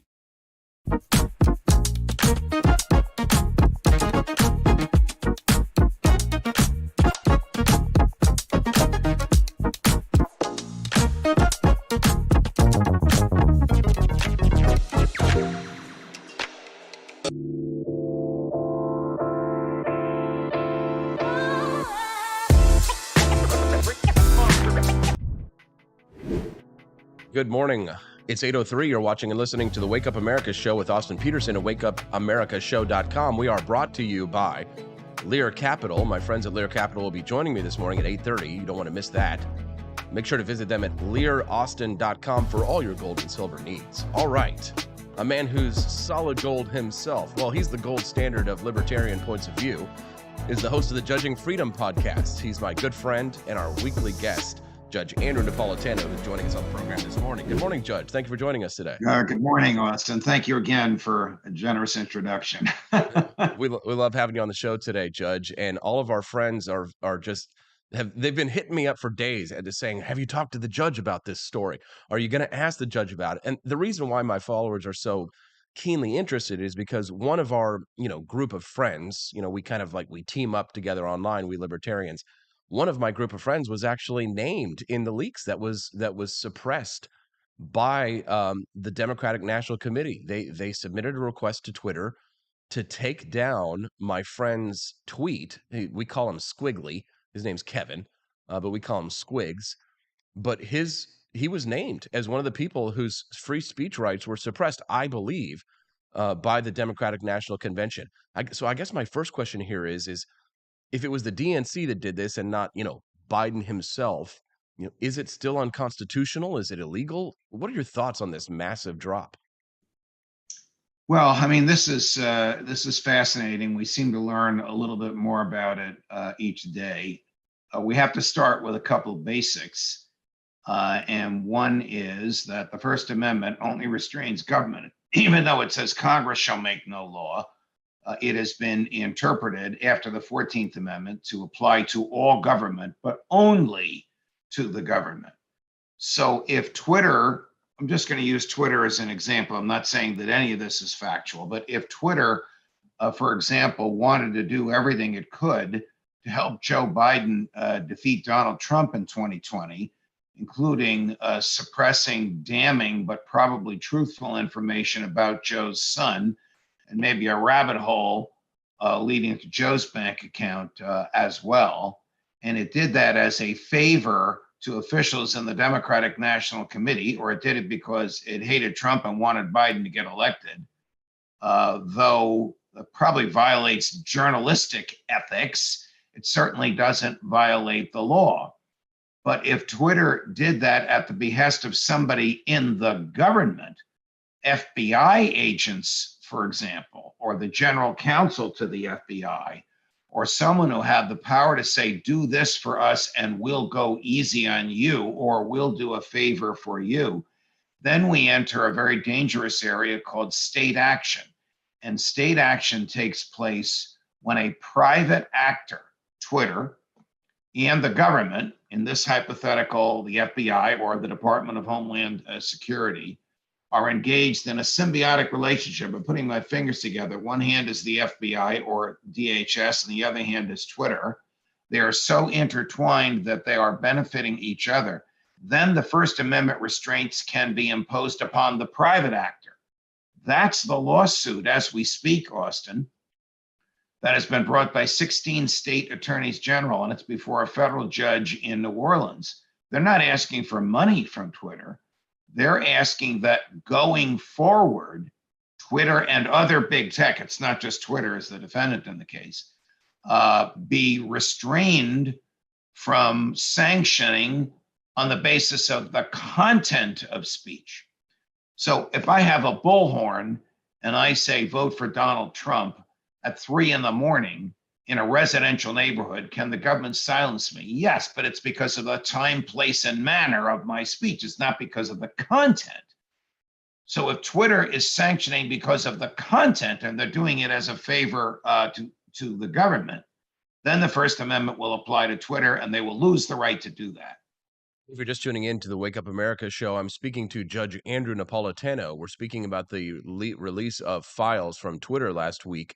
We are learning this morning that apparently a former deputy counsel of the FBI was a top lawyer at Twitter and was apparently involved in trying to prevent journalists Matt Taibbi and Barry Weiss from releasing some of these documents and files. This is an ongoing story with breaking news. Now, Judge, when you hear this name, Jim Baker, he was described by Matt Taibbi as kind of a Zelig figure, which I explained earlier was a sort of like unassuming, type of person who just suddenly seems to always appear in the middle of these massive controversial news stories. What do you think? I mean, legal opinions aside, your view, the Constitution aside here, what do you personally think about the revelations about this Jim Baker character being potentially involved in the suppression of the Hunter Biden laptop leaks? Is this a I'm not situation surprised. you smoke with their I'm not smoke there's surprised at fire? all. Yes, I'm not surprised at all. And I don't know how he could possibly prevent Matt Taibbi from releasing this. I mean, Matt is an investigative journalist that we all know or know of, known for intellectual honesty and for being an iconoclast. So he and you and I like to fit in the same company. I don't know how they could silence him. He is the chosen journalist for Elon Musk's revelations. I don't know Jim Baker personally, but Jim Baker is the lawyer who testified for the government in the trial for lying to the FBI against Michael Sussman, and the jury disbelieved him. The jury found Sussman not guilty after about 30 minutes of deliberation. But he was a very, very, very political general counsel to the FBI, which is probably why the old Twitter, the Jack Dorsey Twitter, before Elon Musk came along, hired him because of his contacts in the federal government, who could help them get done what they wanted done, or acquire information that they wanted to acquire, or suppress information that they wanted to suppress. Again, if done not at the behest of the government, unscrupulous but lawful. If done at the behest of the government, they're going to get in a lot of trouble. By the way, I was sanctioned the other day. I got kicked off of TikTok for 5 days because I made the following statement. Stuart Rhodes should not have been prosecuted with his 4 friends for a conspiracy to overthrow the government by violence. because when the conspiracy is impossible to perform, the government should not prosecute it. The government has better things to do. TikTok said that was encouraging violence, and therefore they suppressed that perfectly legal argument, which was made in a public courtroom. Judge, But welcome to our because world. Twitter did this, because not Twitter, TikTok, because TikTok did this, because they hate me or hate libertarians or hate what I was saying, they can do it. If some FBI agent said, you got to silence him because of that, then I have a case. Well, my concern would be that it would be the Chinese government doing something like that, in which case that's a whole new can of worms. If you're just tuning in, Yes. if you're just tuning in to the Wake Up America show with Austin Petersen, I'm Austin Petersen, and I'm speaking to Judge Andrew Napolitano. He's the host of the Judging Freedom podcast, which you can download on any of your mobile devices and read his weekly column at judgenap.com. Now, Judge, I'd like to talk about your column that's coming out this week because I think it is of utmost importance, especially to the conversation that we are having amongst the vast right-wing conspiracy, the conservative and libertarian movement. And this is a discussion that we're having about the will to power that is being held by populist conservatives, national conservatives, they call themselves, who say that what is the use of having power if you don't use it? And they criticize libertarians and libertarian Republicans like ourselves because they claim that we are weak and that we we don't have a will to power, that we wouldn't use it if we had it. But specifically, your discussion about protecting the rights of people who you disagree with, I think, is so important. And give me just a moment to set this up for you, because I know you frequently in your speeches discuss a play and a film called A Man for All Seasons. And I'd like you to just talk about this for a moment, because in one famous scene in this play, there's a discussion about giving the devil the benefit of the law, which I think is critically important to our national discussion today when we hear Antifa saying, take away their guns. And when we hear, Republican conservatives ostensibly saying that, no rights for people who disagree with this. Communists don't have rights. They're not people. They need to have their rights removed because they would take away our rights. Can you talk to us a little bit about protecting the speech and liberty of even people that you disagree with? So Thomas More is the former Lord Chancellor of England, the rough equivalent 400 years ago to the Prime Minister today. And he is incarcerated because he refuses to acknowledge that the king is the head of the church on earth, and the horrible laws of the time, that's considered treason. And he's having a conversation with a young acolyte of his named Richard Rich. And in the conversation, they're talking about whether everybody is entitled to liberty, even when they're wrong. And Moore says, the land is planted thick with laws to protect everybody's rights. And Rich says, well, some people don't deserve rights. And Moore says, who? And Rich says, the devil. I would cut down every law in England in order to get to the devil. And Moore says, oh, and when the devil turned round and went after you, what law would there be to protect you? Who would protect you from the wind that then would blow? End of the conversation.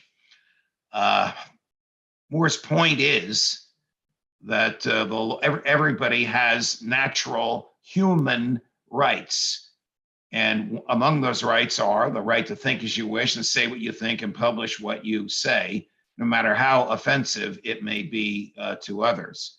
So our former brothers and sisters in the libertarian movement, who now have become these nationalist conservatives who want to strip the rights of those with whom they disagree, could find that argument being used on them when those with whom they disagree come into power. This is an important conversation to be having, Judge, because as the left and right being more at its throats, it seems, than ever, more and more people are pushing for what we call a national divorce, which for those who, in our movement that are pro-secessionist and anti-Lincoln, that sounds like something that would be quite entertaining and quite interesting. My concern with that, though, Judge, is with on the national divorce question is when we talk about what strategies we have towards liberty, I would be concerned that a national crack up would actually lead to less liberty. That what would actually happen is that the worst of the pro government forces of each portion of each republic, if you would have it, would rise to power. So, consider what, the worst of what California has to offer, the worst of what New Jersey has to offer, and even the worst of what Missouri has to offer. It may not be as bad as California or New Jersey, but if the I guess one thing that I agreed with Alexander Hamilton on, and I know that this is heresy for me to say and to say it to you especially, but one thing that I agreed with Alexander Hamilton on in the Federalist Papers, Judge, was that as a united nation, that the states would be less likely to go to war with one another. That if Texas had a problem with Mexico, that the sort of cooling effect that New York, not sharing a national border with Mexico, would have, and having a vote and two electoral votes and having, two senators, being balanced with Texas, would prevent Texas from, going to war with Mexico. Do you agree with Alexander Hamilton that a united nation prevents, Kansas from going to war with Missouri or Texas from going to war with, Louisiana or New York? I mean, is liberty Well, better I mean, served by as a a matter, united nation or a divided one? well, I mean, just as a matter of rational thinking, the statement is correct. And just because it came out of Alexander Hamilton's mouth doesn't mean we shouldn't recount it. Even a stopped clock is right twice a day. Remember that one line that Hamilton and Jefferson, they wanted to kill each other almost literally, agreed on, which was when the federal treasury becomes a federal trough, and the people learn that, they will send to Washington only those who promise to bring home the biggest piece of the pie. But back to your question about Hamilton, among our natural rights is the right to leave the government, the right to secede.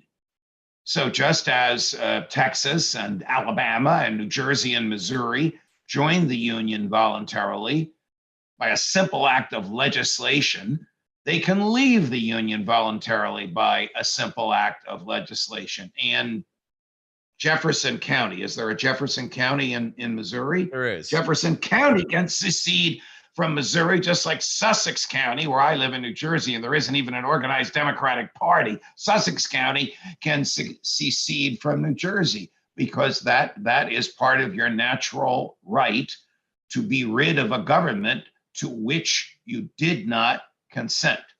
But I understand your argument that if New Jersey did secede from the Union, it might be even more oppressive here now without federal judges to rein in the excesses of Governor Murphy and the Democrats having 2/3 majority in both houses of the legislature, might be even a more oppressive place. Well, then I can secede from New Jersey. Remember, under our beliefs, the individual is sovereign, not the state, and not groups of individuals, just the individual. These are great conversations, Judge, and I hope, do I have a few more minutes of your time? Because I have another burning question I'd like to ask you. Boston, you have as much of my time as you want. Okay, good. One thing that I've started to accept over the years as I've continued my study of our philosophy and principles and history is the idea of the strategies for liberty, right? So in terms of, if New Jersey were to secede and then go and be even more authoritarian or totalitarian than it is right now, then I don't think New Jersey should secede, right? So in terms of strategies for liberty, I look, for example, at like the Jim Crow laws uh, of the um, of the 19th and the I guess the 19th and 20th centuries. So the Jim Crow laws Right. in the United States, when the federal government stepped in to overturn the laws of the states, which were abridging the individual rights of the citizens, that is a violation of the principles of federalism because the initial Constitution did not prevent the states from taking away people's guns, setting up a church. If they wanted to, if they want to quarter troops in homes, they could, right? It wasn't until we began to incorporate the Bill of Rights into the states via the 14th Amendment and this incorporation doctrine that we started to see a scenario where now the states can't take away people's individual rights. And we've seen Supreme Court cases that have upheld this. I believe, if I'm not, you can correct me on this, McDonald v. Chicago. But my question is this, because I become less of a pure federalist in the sense that it's not important the mechanism as important the mechanism of liberty as much as it is that liberty is attained, in that the state should not be allowed to take away your Second Amendment rights. And if it's the federal government preventing, New York, like as it has done in some of these Supreme Court cases, from abridging the Second Amendment rights of its citizens, that's what's really important. That's what really matters. So the strategy Well, for me, it's about the strategy for liberty. If the federal government protects the individual liberty, I'm for it. If the state government does it, then I'm for it. Does that make sense? I am so crazy about you. It's almost as if you're my nephew, because we agree on so many things. Yes, I fully agree with you on this. And this is a divide amongst libertarians. There's the Hans Hoppe libertarians who believe everything is property rights. There's the Murray Rothbard, Ron Paul libertarians who believe everything is natural rights. That's the camp that you and I are in. Our rights come from our humanity, and the government cannot take our rights away from us. They're inalienable. We can waive those rights by assaulting someone else's rights. But it is just as wrong for the state of New Jersey to silence my speech or take my guns as it is for the federal government to silence my speech and take my guns. Now, that is an argument derived from the origins of human liberty as within us, whether you believe we are the highest and best and most rational creatures on earth by natural selection or by divine will. Whatever it is, our rights come from within us. But if our rights don't come from within us, if they only come from property, if all of our rights are based just on our ability to exclude people from our property, but we can do whatever we want on the property, well, that defies the sovereignty of the individual and the natural origin of our rights. That's the divide that we're talking about. And you and I are on the side of the angels, figuratively and literally, when it comes So this to is, the origin of human liberty. I've got a couple more minutes then, Judge. Just one last thing here for you, because when I was having a conversation with one of my conservative friends the other night, we were talking about the question of banning gay marriage and the question of whether or not the federal government should intervene to prevent the states from banning gay marriage. And my argument was that yes, the federal government should prevent the states from banning gay marriage. They said, well, why were you on the side of Roe versus Wade being overturned if you thought that should go to the states? I said, because ultimately that serves the cause of liberty in preventing abortions. If it were required for me to have some kind of a federal action to prevent abortions, then I would be in favor of that, because I'm in favor of advancing liberty by any means necessary, because that is the ultimate good. So then my question is, Judge, did you support the Defense of Marriage Act, even though it defies the state's right to issue marriage contracts or supersedes them and protects the rights of gay married couples in those states, such as it is right now? Yes, in a word, yes, for the very reasons that you articulated. As Justice Kennedy wrote in the Obergefell decision, that's the Supreme Court opinion upholding same-sex marriage and invalidating state laws that interfere with it. It's none of the government's business. But that's the conservatives don't agree with this, Judge. The problem with conservatives is that their view is not that they don't agree with us that the government should be out of the marriage business. Conservatives think that it is the job of government to issue marriage licenses only to straight couples and to prevent any other form of arrangement, because they claim that a marriage is an institution ordained by God, and since they find this institution, a gay marriage, to be sacrilegious, therefore it should be rendered legally invalid as well. Your response? So marriage is a contract between two people. What the hell does the state have to do with it? Well, for real hardcore libertarians, Judge, two or more people. There you go. I'm hardcore. There you go. Judge. Move to Utah. Oh, I thought it was going to get us in trouble, Judge. All right, I've got to go to commercial break. Judge, is there anything you'd like to share with our listeners? Maybe give us a preview of what you're going to be talking about today on Judging Freedom. Oh God, I'm having Jack Devine on Judging Freedom today. Jack is a former very high-ranking CIA official. He was in charge of Russian espionage in Russia. So Americans spying on Russians in Russia. He's the most pro-Russia person around, but I feel I have to have him on. He is the most pro-Ukraine person around, who believes it is the duty of the American government to overthrow Putin. Wow. So we're gonna have some fun with that. Boy, that's good stuff. Boy, Judge, another conversation. I'm gonna need a cigarette after that one. That's gonna. that is Judging Freedom, 3:00 p.m. Eastern time today, and of course on demand anytime after that. Jack Devine. Judge Andrew Napolitano, our good friend, host of Judging Freedom. Thank you for your time today, Judge. Great conversation as usual. Have a good one. Pleasure, Austin. All the best. We'll be back with more on the Wake Up America Show at wakeupAmericaShow.com. Were you exposed to hazardous materials while serving in the military and have an illness or condition as a result? If so, you may be eligible for VA benefits and services. Whether you need health care or want to file a disability compensation claim related to military exposures, VA is here to help. Visit va.gov/military-exposures to learn more and apply today.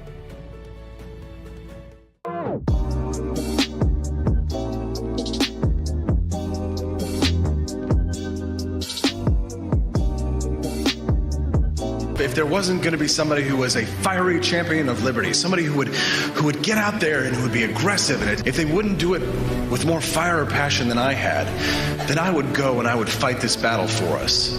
I've fought for the principles that we all share. Parties tend to be secondary to me. We're here because we believe in the principles of liberty.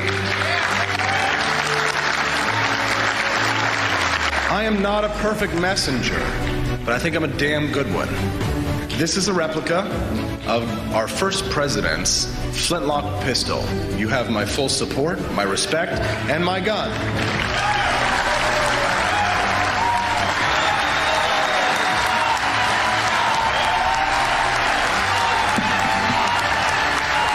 Thank you, Governor.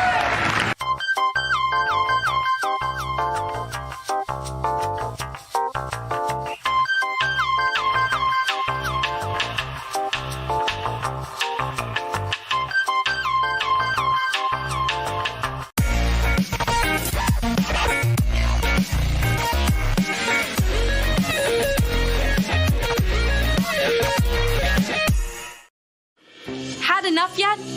Do facts no longer matter? Are lies to be encouraged instead of punished? This is not our inheritance. If truth no longer matters, we will not remain free for long. This is our generation's challenge, to defend our founders' hope that we the people could self-govern if we defend our right to get the facts. And right now, we're building the only defense of free people have, the facts on every politician, every position they held, every statement they've made, every vote they've made, and any cash they've taken. It's the real history on those now pandering for your vote. There are hundreds of young people building our defense right now, and they need your help. We all have our passions, but as our ancestors knew, when events become so foul they threaten us all, we must stand and defend each other. Please, have our backs. Join us at votesmart.org.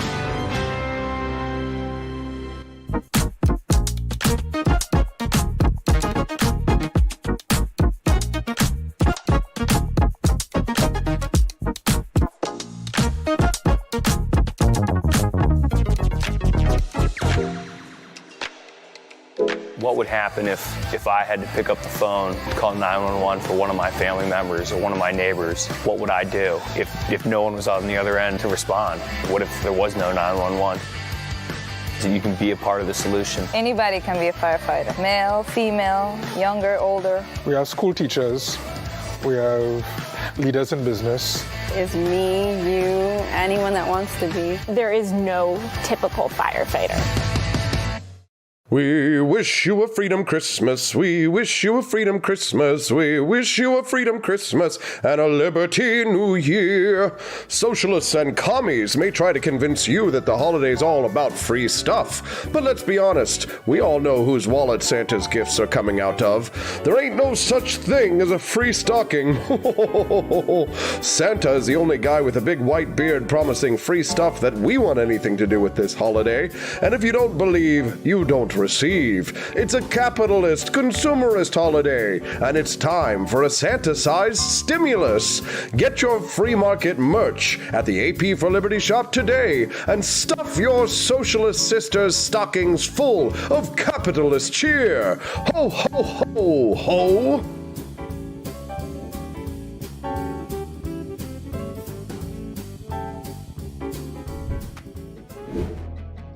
Good morning, Rise and Freedom. I'm Austin Petersen. You're watching and listening to the Wake Up America show at wakeupAmericaShow.com. Well, my next guest is making his premiere appearance on the program. I'm really excited to introduce you to him for the very first time. We'll definitely have him back again, too. His name is Kevin Demerit, and he is the founder of Lear Capital. He's joining us live on camera now. Good morning, Kevin. Welcome to the show. Good morning, Austin. Thanks for having me. Really appreciate it. Yeah, thanks so much for coming on. Well, first of all, I've already been kind of talking you up to the audience because I kind of have a fan base. We call them the Cantina Crew, and we all kind of like share information about what's happening with the show. We've had a lot of people over the last few months who have stepped in to kind of help the show to grow and have become like a base of supporters because, you know, long term, what we really want to do is we want to turn this show into kind of a Liberty network. And so, you know, when everybody heard that Lear Capital was coming on board as a sponsor for the program, people were just thrilled, super excited. So let me just first start the show by saying thank you so much for coming as a sponsor for the program. It's a dream come true to be a libertarian who has a gold sponsor for their morning show. So thank you, Kevin. Oh, great to be here, and I appreciate you as well. Yeah, we're glad to have you here. And I think that a good way to talk to our listeners about the kind of services that you guys offer is to just kind of tell you a little bit about personal stories. So, you know, I started the Wake Up America show about 4 months ago. I left my radio job to go work for myself. And when I left my job, I had a 401k and I had no idea what to do with it because I had never really done this kind of like a transfer before. And I didn't want to get hit with these tax obligations that I thought. So I said, okay, so I'll transfer it to a Roth IRA and maybe I'll just do some kind of traditional spending and stuff like that. But I'm always looking for new ways to invest my money that I haven't done before because my wife and I are always kind of like squirreling a little way here. I mean, we have some gold and silver coins, right? But I've always been interested in like these gold IRAs, but I don't really know much about them. Can you kind of explain to us a little bit about what Lear Capital does with this and how these work?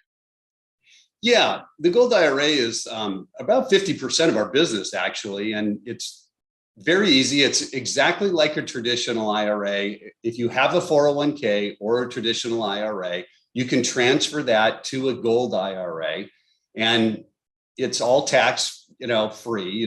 There's no penalties or interest or anything when you do that. And now you have physical gold inside of your IRA, and it's easy to buy, easy to sell. You just pick up the phone. We do all the transfers for you for that physical metal, and then you get a statement showing you exactly what those values are. And, since the beginning of the year, people have been very happy that they have gold and silver in their portfolio because of what the stock market's been doing recently. Yeah, no kidding. I mean, with inflation has really taken a big bite out of my portfolio. And, I do some investing in gold stocks and things like that. But I was curious when you get like a gold IRA, I mean, you're talking about physical gold here. I mean, do you guys hold the gold, or I mean, like, is it something like, what happens if I have to liquidate it for whatever reason? And I know I have to take a tax hit there or something like that. I mean, like, would I get physical gold, or how would that work? Yeah, great question. So each one of these IRAs have to be held by a custodian. So there's a custodian in between yourself and Lear that makes sure that that physical gold is there, and make sure that all the rules and regulations that the IRA requires to make it tax deferred are all in place. But if you want to take physical possession of that metal, the reason that we work with this custodian called Equity is that they will allow you to actually take that physical possession. A lot of gold or silver custodians for IRAs make you liquidate and then take cash, and then you have to turn around and go buy the precious metal again. Ours does not. So you have either one of those options. You can sell it and take the cash, or you can take the physical possession of the metal. To know. If you're just tuning in to the Wake Up America show with Austin Petersen, I'm introducing our new sponsor. Kevin Demerit is the founder of Lear Capital, and he's joining us this morning. We're talking about gold-backed IRAs. If you have a question for Kevin, send us a text at 573-319-1586. Again, if you have a question about gold or silver or about gold-backed IRAs, send us a text, 573-319-1586. And while we've got him here, I'll try and make sure that I get a chance to ask him that question. Simple question, Kevin. One of our listeners the other day, they're big, into the silver trade. They love to buy silver. Do you guys offer silver as well? Yeah, we're one of the largest dealers in the United States. So gold, silver, platinum, palladium, even the older issue, collectible type coins. We offer all of the metals, precious metals, investor type metals that are available. Great, good to know. And so, I mean, and of course, you've got precious metals like gold and things like that. Where is gold at right now in the marketplace in regards to, the dollar? Has it gone up a lot lately? Because as we've seen inflation rise, typically you see gold increase in value as well. So what's been going on with the markets? Yeah, in the past 60 days, the gold price is up around 7%. It's up around $6 today. And one of the big reasons, Austin, that the precious metals market is getting a lot of attention in the past 60 days is that central banks have purchased 650 tons of gold, with 60% of that coming within the last 60 days. Now, a lot of the listeners are thinking, okay, I don't know what 650 tons is. Is it a lot? Is it small? Well, since 1967 was the last time that central banks purchased the amount of gold that they've purchased this year, which is very interesting because 1967 was right before the 1970s inflation run that had gold go up 900%. The other reason I think that's interesting is central banks are not speculators, day traders, so they hold that gold for 10, 15, 20, 30 years at a time. So when you put an increase in demand like the central banks have on a fixed supply, and we can only pull so much gold out of the ground, you're going to get higher prices. And that's what we've seen in the past 60 days. I would expect through 2023, especially with the recession, you'll get much, much higher gold prices through the next 12 to 18 months. If you're just tuning in to the Wake Up America show with Austin Petersen, you can send us a text at 573-319-1586. Make sure you click like, subscribe, and hit that bell notification icon so that you can get notifications whenever we go live, which is Mondays through Fridays, 7 a.m. to 9 a.m. I'm speaking to Kevin Demerit. He is the founder of Lear Capital and the new sponsor of the Wake Up America show, helping us to build a new golden future for the show, and we're excited to have him here. So talk to us a little bit about how gold fits into a portfolio with stocks and bonds. I mean, how do you kind of balance it? So, I've got stocks, I've got bonds, I've got Roth IRA, I've got a bunch of guns and World War II collectibles, right? And, I whenever I buy something now, if I spend a lot of money, typically, I always say it has to be something that's either going to hold its value or increase in value over time. I know gold does that. But let's say if I have all these other investment portfolios, how much should I have in gold in terms of a percentage of my portfolio, would you say, just as a good hedge? Yeah, that's a great question. And a lot of that determines, your age and where you are in life. If you're a little bit older, then the percentage is going to be a little tiny bit less because you're probably looking for income, and gold's obviously not going to produce the income, but it's going to give you the safety blanket while swan events happen with inflation or, driving planes into towers and all the weird stuff that we can't predict in the future. But I think people are shocked, Austin, to find out that gold has actually outperformed the stock market since 2000. So typically the percentage that we recommend is 20%. And I'll give you a good reason why. If you would have had 20% of gold and 80% in stock starting in 2000, you would have $60,000 extra dollars in your pocket because of that gold addition. So 100% of the money in stocks at 100,000 would have been worth about 320,000 today, starting in the year 2000. 80% in stocks and 20% in gold would be worth 385,000. So you had 65,000 basically extra dollars in your bank account today by having that 20% position in precious metals. One of our listeners over on the live stream this morning said, he says, do they sell osmium? Because like me, it's very dense. Very funny. You can send us you can send us a comment as well over on the live stream. If you want to make sure that it gets read, you can send it as a super chat. But of course, you can always text us for free at 573-319-1586. Kevin, I was recently reading a report that our friend Rachel Mills wrote about cancel culture and its impact on culture and the economy. And one of the most important things that she brought up in this report that she wrote for you guys over at Lear Capital was the concept of canceling the American dollar.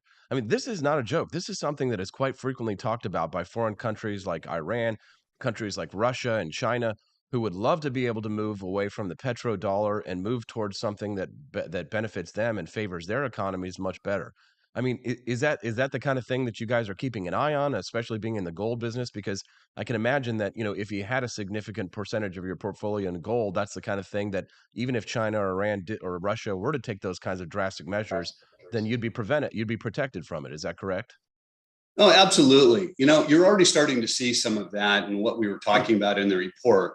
Russia has basically eliminated all of the U.S. treasuries. China is doing the same thing. The Middle East has been reducing their supply of U.S. treasuries, and they've been replacing it with gold. They've been purchasing about 3 times the amount of gold that they've been selling in U.S. treasuries as a net over the past 6 or 7 years. And I think you're going to see that trend continue because the United States has just overborrowed from all of those countries, and people are starting to become concerned, can we repay that debt?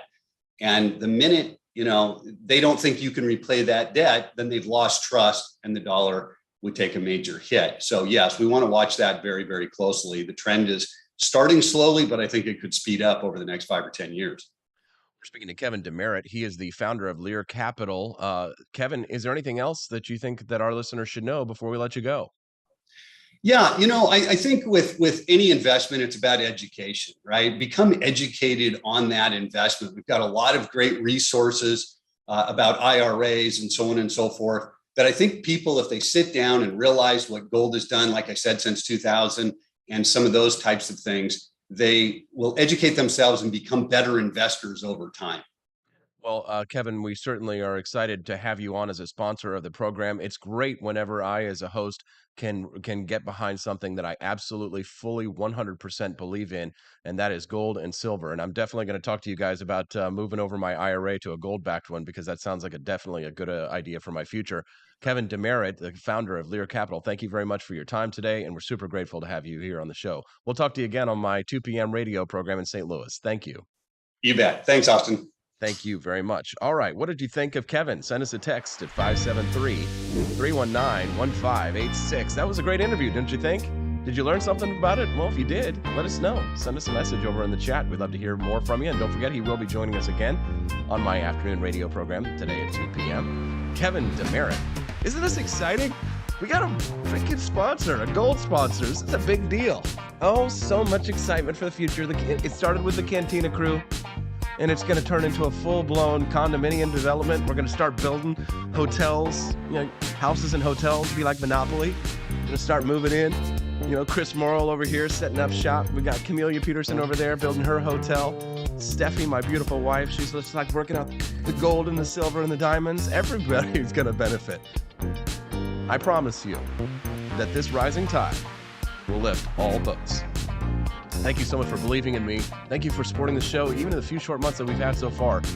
We're just making huge, huge progress by leaps and bounds. All right, one more segment to go. What do you think we should talk about on the show? I just need a little break so that I can relax my poor strep throat. We'll be back with more on the Wake Up America show at wakeupAmericaShow.com.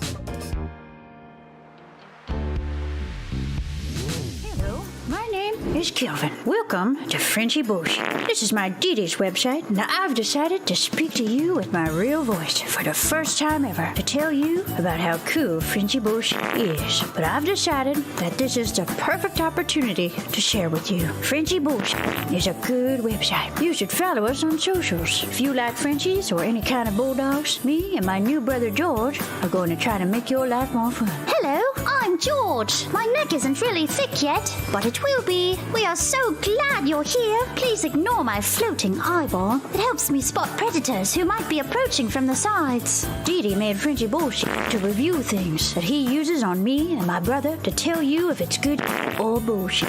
Take this collar, for example. Dee Dee really likes it. Dee Dee said it's really handy because us Frenchies got thick necks. Need something really tough. People think Frenchies are little, but if you look at us from below, you can see we are really pretty buff.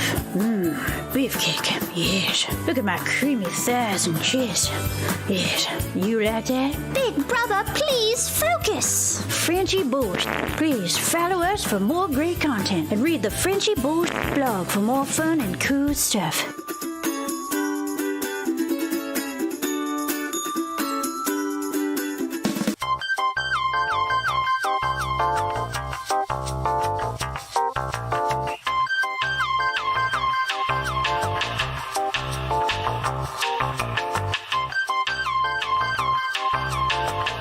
I'm a public defender. I am a public defender. I'm proud to be a public defender. 80% of Americans accused of a crime will get appointed a public defender. Everybody from a speeding ticket to capital murder. For every dollar we spend on public defenders, we spend $3 on prosecutors. Public defenders have to do pretty much everything on their own. Social workers, counselors. Investigating is another piece of it. The average public defender holds 300 cases annually. You never feel like there's enough time. Public defenders have health issues all the time. A lot of people give up and say, I can't do this work anymore. Gideon's Promise trains, mentors, and supports public defenders. There are a lot of people who say that they would not still be public defenders, but for Gideon's Promise. It's fueled me to continue on in this fight. Gideon's Promise has changed the face of public defense. People see us as troublemakers. Good trouble only. We don't make it easy. It should not be easy to take away someone's liberty.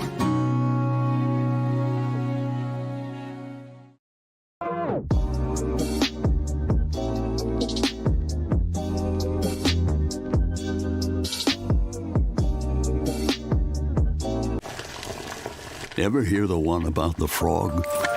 Put a frog in a pot of boiling water and it'll jump right out. Here's my resume again. But put a frog in a pot of cool water and slowly heat it up, and that frog will boil. It's a lie. But as a metaphor for us and all that we go through as veterans, Do you have any real-world experience? it's a story that rings true. We make excuses for how we feel. We push everything down. We tell ourselves the lie that it's easier to stay in that boiling water, to disconnect. And some days, maybe it is. But you've never been interested in easy. Make no mistake, reaching out is hard. Do it anyway. You're not alone. You've got this. You are not a frog. Find resources at va.gov/reach.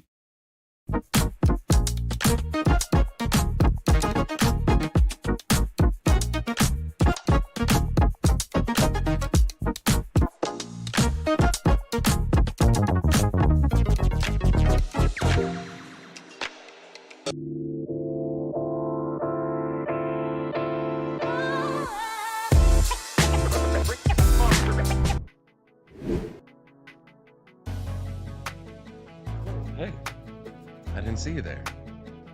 You gonna just walk in like on me like this? In my state of undress?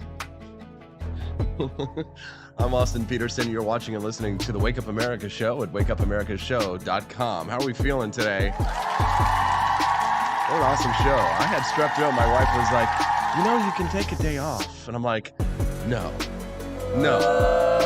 absolutely not. God! No! God, Absolutely please, no! not. No! No way in No! hell. No! I might take one off tomorrow, though. We'll see. I do have what I think to be the beginnings of strep throat, but that's not going to stop me. I was too excited about the news. I've got too much to do, so much exciting things happening. And I just can't tell you enough how grateful I am to you, the watcher of the show, the listener, the supporter. Now, I did produce a commercial that listed a whole bunch of names of people who have become monthly sponsors, Freedom Ninjas who support us in the stream, people like Anna Marie. I see John Rail and so many others are getting their Christmas cards. I hope that I'm doing enough to impress upon you how grateful I am. Because I'll tell you, I was scared when this first started. Stephanie, my wife, we were both very, very nervous about starting this venture. And we didn't know what was going to happen. But I've always had this thing, this little phrase that I always said to myself, leap and the net will appear. Well, I took a huge risk. I jumped. And the net was there. And Camellia Petersen was holding it. And Chris Morrill was holding it. And Anna Marie was holding it. And John Rail and Matt Unruh and Anthony DiMarzio. All of our friends. Quest Fanning was there. Holding the net to keep us safe. Liberty lovers, we got to look out for each other. And you've looked out for me. I just want you to know that when we get big, and we will, because as you can see in the live stream this morning, we're getting bigger. Step by step, inch by inch, we'll grow. I just want you to know that I will stay the same as I was when we first got started. I am now what I always have been. A freedom fighter and a liberty lover, and your friend. My voice is dying. It's time for me to go. I want to say thank you very much, but before I do, I'm loving this song. I'm having so much fun with my new gold scene that I set up this morning. And I'm just loving the whole disco beat behind it. I was thinking, oh God, I love that movie Goldmember. Let's just put a little Goldmember over there and have a little gold sparkles in the background and a little disco dance. Pop it up. Yeah, maybe turn up the volume a little bit. How about that? As we go, break, let's do a little dance together. Come on, guys. Let's dance together. Come on. Get your day started. You're going to have a good day today. Guess what? I got some more news. Starting this Friday, and every Friday after, I'm going to have a co-host on the show. Can you guess who it's going to be? They're going to be in studio. They're a very, very sexy lady. Can you guess who it's going to be? Oh yes, you guessed. My beautiful wife. Every Friday from now on, I will have a smoking hot redheaded libertarian lady joining me in studio on the show. So let's give a little bit of applause for Steffi. Yeah. Jamie Marie Pope, get them boogie shoes. We've got a lot to be excited for. Rare Camellia says, I'm here for the disco, baby. Yeah. Disco. Good. Oh, yeah. Hope you feel better, AP. Strep can't stop your disco boogie. Oh, hell no. You're gonna get out on the dance floor, baby. Put on them boogie shoes. God, I love this song. Picked it out this morning just for you. If you liked my interview with Kevin Demerit, make sure you write down this phone number, 1-800-885-2175. Somebody texted in and asked, hey, Austin, what is the gold IRA? I don't know what a gold IRA is. What's an IRA? Ask my friends over at Lear Metals. Write that number down or just visit the website, learaustin.com. That's learaustin.com. We'll see you tomorrow, maybe. Might have to take a day off, we'll see. We'll be back on Friday once I get some antibiotics. We'll see you later on the Wake Up America Show at wakeupAmericaShow.com.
I like shooting things, but whenever I can't shoot something, I like to cut things. My life isn't all about shooting and stabbing and cutting, though. Sometimes I have to do actual work, but when I work, I still like to have fun. And there's nothing less fun than trying to cut with a crappy knife. Thankfully, from the ancient sect of Christian knights, who also loved cutting and stabbing, comes a new implement that has received my personal blessing, the Templar knife. Like the ancient sword of Excalibur, you don't choose a Templar knife, it chooses you. You just decide what kind you want on the website first, however, and then order it online, and then it chooses you. The Templar knife comes in a variety of shapes. As a man of culture and taste, I have decided I will never use a terrible knife again. And thanks to the inspiration provided by this excellent product, I have decided to launch a new crusade against anyone using less than superior knives. Join me, brothers and sisters, by visiting uppercuttactical.com/pages/Templar-knives. That's a lot of slashes. For that, you'll need a Templar knife. For 10% off, use code AP for Liberty and join me in a quest for glory, for liberty, for Christendom, for the Templar knife. Get yours today. Fire.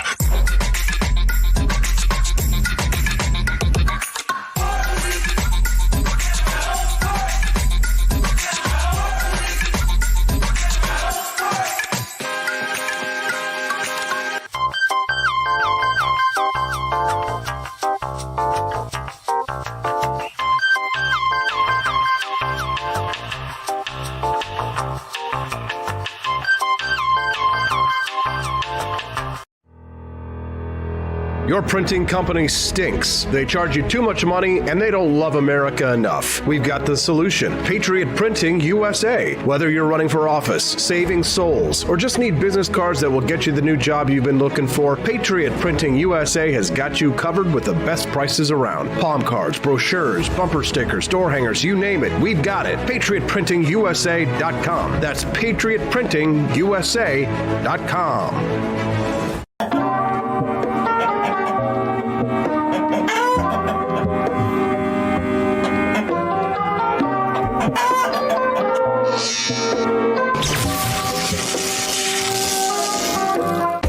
Want an engaging website to boost your business?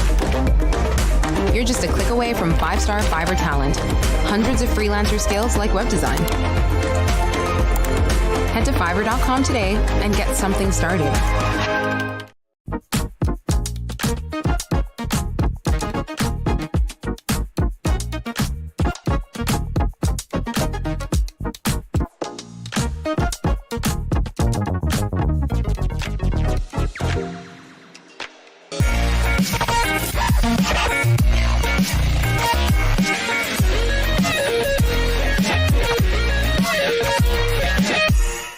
When I was in foster care, I never knew when I would have to move, so I always had my suitcase ready to go. Then one day, I was adopted. My new parents opened their hearts and home to me. My parents cook my favorite breakfast for me every morning. My parents take me on trips I never thought I would go on. They gave me a home and an even better reason to use that suitcase. My parents aren't perfect, but they're perfect for me.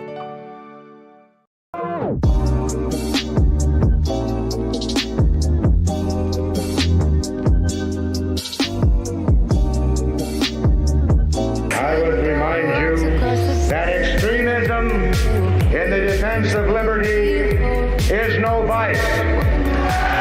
It is better to settle these matters in the courts than on the streets, and new laws are needed at every level. But law alone cannot make men see right.